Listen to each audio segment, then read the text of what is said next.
Kita mo madunggan? Vice Mayor. Vice Mayor. Sir, what made you decide to run as Vice Mayor, sir?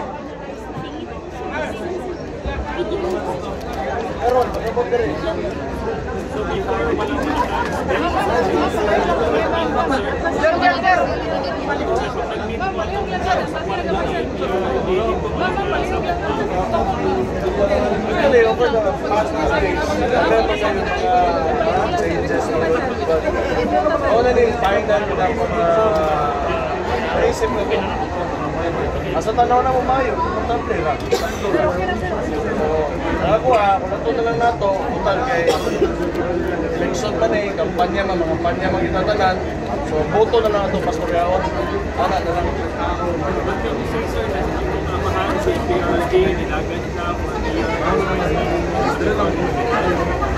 Ako, personally, justify ko because kanahan ko napasay mahatag magod sa mga tao. Marinaw ito na ko sa mayor tao na son.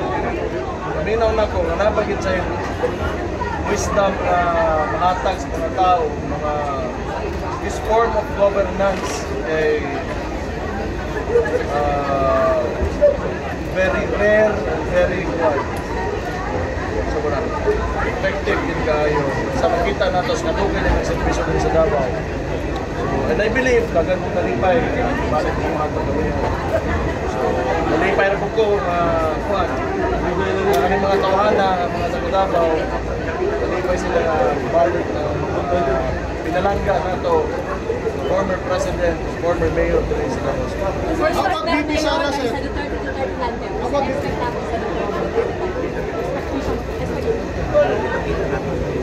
Kita naman mo nag-mayor ko, kita naman mo nag-vice mayor ko. Kita naman po mo nag-mayor ako ang mga gari. Who's running for mayor now. So, I believe it. More or less the same na ginasa. And along with that, improvements na makita na mo kung sa ibulos tao as much as possible malingkamot din na mapaminawa na ito tanan kung sa ginapangayo kung sa kainang lang sa sudan maniliver ito first time first na ako na ako gusto ko mag-go for Vice Mayor. Sumakay Sara sa'yo. Ha? Balik ko kuhan, Councilor. So, ang HTL Manggol is a very well organized political party.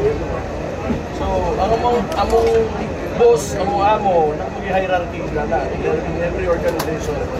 So, amo diha, kung tanaw sa mga leader, may pinaka-leader sa tuwas na set up or taganan. Mo ito'y tumano na mo. E aron, mapadayon na mo ang performance sa political party. Ugay naman yung political party. So mo na, pinavalue na mo ang decision sa mga leader po na mo within the political party. Si VP Sara sir, kabalo siya ng desisyon. Oo, kabalo. Ano? Igang gayo. Pero pwede ito mayor.